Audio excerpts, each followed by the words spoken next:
everybody, welcome to another episode of Crush Live Poker. I am your host here, Bart Hanson, and today we are going to get into what is most likely going to amount into a multi-level or multi-episode um, show on the nature of value. Last week we actually did missed value at the smaller stakes. This particular week, we are going to review some 5-10 no limit and also a couple of hands from 5-5, talking about the nature of value. Still with the stress on missed value, but this is going to be a little bit different. I want to welcome everybody that maybe is just checking out the site for the first time. This is a training site that specializes in live no limit cash games. We do other games as well, but with specifically on live cash games, and we review live cash hands. This is coming from Stones Live, which is Stones Casino right around Sacramento. And like I said, we're going to play 5-10 and 5-5 or take a look at some hands from 5-10, 5-5. As always, you can email me at bart@crushlivepoker.com. That's bart@crushlivepoker.com. And of course, you can check out the forums that are over on the homepage. And if you're new to the site, you can click on the little chat icon that's directly below the player, and that will get you into a specific discussion about these hands. And you can look at the hand markers to take a look as well as a reference to specific hands. So 5-10, you can kind of see the stack sizes here. I'm not super familiar with these players, as this is kind of somewhat new source content for us. But this particular episode is certainly going to stress kind of missed value. The green chips are quarters, the reds are $5 chips, and the whites are hundreds. And of course, you can see the stack sizes here too. And in this particular hand, we're going to take a look at a seat 5 here. The Asian gentleman with the hat right across from the dealer. He's going to have ace-jack, and he's going to open it up here to 30. That's Danny. And we're going to see Dan call on the small blind with ace-9 of hearts, as we see Peter also call. And it's going to go about 4 ways, I believe, here to the flop. So, actually 3 ways to the flop. So you can see that Danny here has flopped, ace-jack, ace-7-4 here, rainbow. Peter gets out of the way. And Dan, who is in the small blind, is going to make a pretty quick call. So, talking about the nature of, the nature of value, you have to be a good hand reader to extract maximum value as well. So even before the turn comes out, if we take a look at the flop, a7-4, I open in Danny's spot, and, I get called from the small blind, and I bet and I get called. Because Dan is closing the action on the flop, he's not next to act. He can be a little bit wider.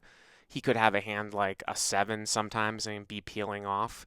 But most of the time on a board like this that contains basically an ace and 2 low cards, there's a fairly good chance he's going to have an ace or some sort of draw.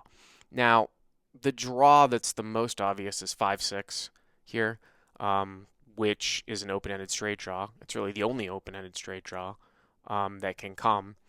And lo and behold, as you can see, the turn here is an 8, which is actually quite a big card for Dan because of the fact that he now has the nut flush draw. Now, this is very, very interesting, and the approach that, I take a lot to live poker, and what we kind of preach on Crush Live Poker, is kind of a fundamental approach to bet folding, meaning that you're betting and sometimes even raising for value. And a lot of the time, if your opponent comes back over the top, a medium strength hand that you're betting for value is usually no good. And that kind of cuts out all the pot control and all that other stuff, and it kind of really maximizes your value. Now, occasionally you get bluffed off of the best hand, but it's very, very occasionally. And this is a really, really interesting turn here because you're going to look at it from both perspectives. Now, if I'm Dan right here with the ace-9 of hearts and I check called this guy on the flop, he bet into two people. He might be bluffing.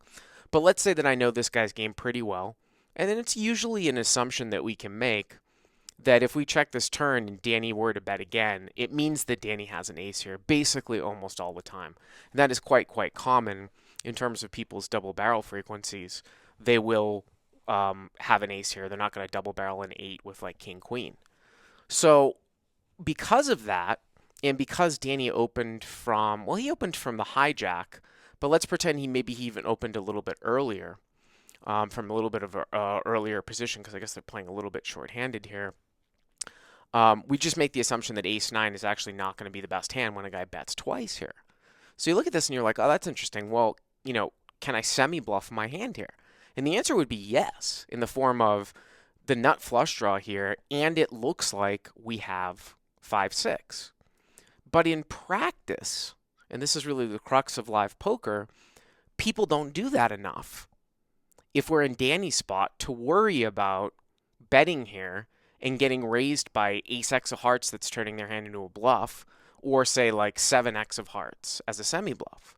Especially top pair, pretty much, you really, from what I've seen from live poker, is that, and I've been doing it for 10 years, playing and commentating, people don't turn top pair into a bluff all that much. So you can really safely, if you're Danny, bet this turn and fold to a raise because of the fact that Dan most likely will not check raise here as a semi-bluff if he has top pair. And that's what flows into that whole basic theory of betting until you're getting raised here.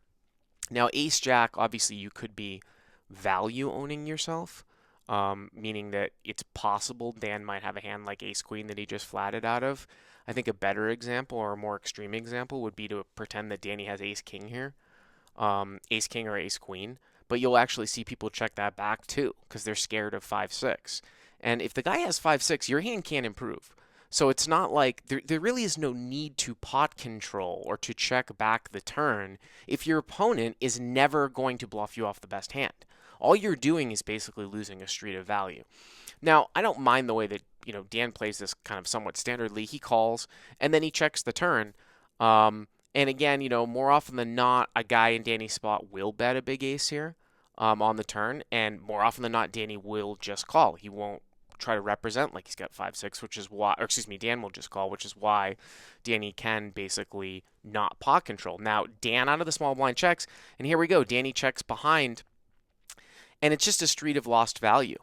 Yes, Dan's got the nut flush draw, but even if he didn't have the nut flush draw, it's not like he would fold now. You'd be surprised how difficult a lot of live players have in folding top pair. So, live cash games are all about kind of extracting the maximum amount of value here. So it goes check, check. Now, the thing about this is that even though we spent a fair amount of time on that turn play, this is really why I picked this hand for max value. You see the case ace come out now. So in this particular situation, again, this is all leaning on my experience. If I'm Dan and I check call the flop and the guy check behind on the turn, and now an ace comes on the river, there's a very, very small chance that my opponent ever has a hand that beats me, even though we can see that Danny does. And that is because of the fact that most of the time, Danny is going to bet a big ace on the turn. And now when another ace comes on the river and he didn't bet the turn, you look at the combinations of hands, it's very, very unlikely that Danny ever has an ace here.